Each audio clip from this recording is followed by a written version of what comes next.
વલસાડની મગોદ ગ્રામ પંચાયત વિવાદમાં આવી છે, જેનું કારણ છે સ્ટ્રીટ લાઇટ કૌભાંડ। જી હા, મગોદ ગ્રામ પંચાયતમાં નવી સ્ટ્રીટ લાઇટ નાખવાના કોન્ટ્રાક્ટનો મામલો ગરમાયો છે। ગામમાં સ્ટ્રીટ લાઇટ નાખવાના કામમાં લાખો રૂપિયાનો ભ્રષ્ટાચાર આચરવામાં આવ્યો હોવાના આક્ષેપો થઈ રહ્યા છે। જોઈએ આ એક અહેવાલમાં।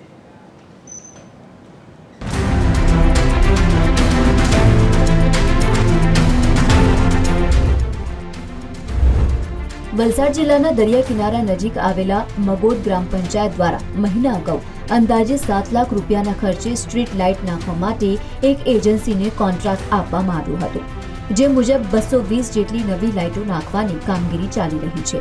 જે મુજબ ગામમાં હજુ મોટાભાગની લાઇટો લગાવવાની બાકી છે। તેમ છતાં પંચાયત સત્તાધીશો દ્વારા કોન્ટ્રાક્ટરને પૂરું બિલ ચૂકવી દેવામાં આવ્યું હોવાના આક્ષેપો થઈ રહ્યા છે। ગ્રામ પંચાયતના જ એક સભ્યે આ વાત ધ્યાનમાં આવતા ગામમાં મુદ્દો ચર્ચાનું કેન્દ્ર બન્યો છે અને એક સ્થાનિક અગ્રણીએ આ મામલે તાલુકા પંચાયતમાં લેખિત જાણ કરી તપાસની માંગ કરી છે। એ લોકોએ જ્યારે અમે આ બધું જાણ કર્યું, પહેલાં જ્યારે હું જોવા નીકળ્યો બધી જગ્યા પર, તે લોકોને ખબર પડી કે આમાં કંઈક આ લોકો રાંધવાના, ત્યારે 25 થી 30 લાઇટ નવી રાખી એ લોકોએ, ને સ્ટેન્ડ તો હજુ બધા જૂના છે, એક પણ સ્ટેન્ડ નવું રાખવામાં આવ્યું નથી। અમારી માંગ એ છે કે કામ પૂરેપૂરું થવું જોઈએ, એની યોગ્ય તપાસ કરવી જોઈએ, અને બીજું કે જે આજે ભ્રષ્ટાચાર થઈ ગયો છે આજે, એનું કંઈ ને કંઈ નિરાકરણ આવવું જોઈએ। ગ્રામ પંચાયતના સભ્ય અને અરજદારના મતે ગામમાં 220 લાઇટ લગાવવાના કામનો કોન્ટ્રાક્ટ આપવામાં આવ્યો હતો। જો કે હજુ 40 થી 50 જ લાઇટો લાગી છે અને મોટાભાગની લાઇટો હજુ લગાવવાની બાકી છે। તેમ છતાં કોન્ટ્રાક્ટરને પંચાયત દ્વારા પૂરેપૂરું બિલ ચૂકવી દેવામાં આવ્યું હોવાના સરપંચ પર આક્ષેપો કર્યા છે। જો કે આ મામલે ગામના સરપંચ ખુલીને કાંઈ કહેવાનું ટાળીને ગોળ જવાબ આપી રહ્યા છે। ત્યારે ગામમાં સ્ટ્રીટ લાઇટ લગાવવાના કામમાં લાખોની ગેરરીતિ આચરવાના આક્ષેપો અંગે તપાસ થવી જરૂરી છે।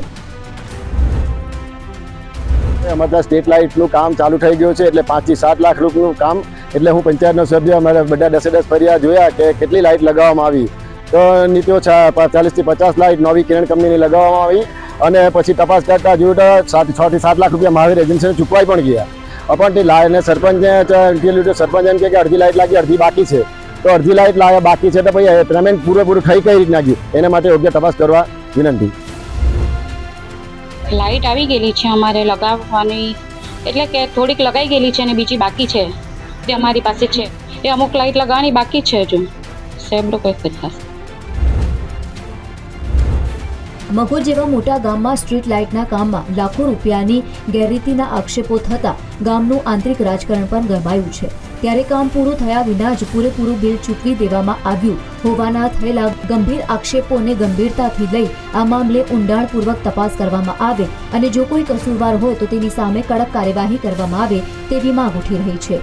TV13 ગુજરાતી માટે રિતેશ પટેલનો રિપોર્ટ, મગોદ, વલસાડ।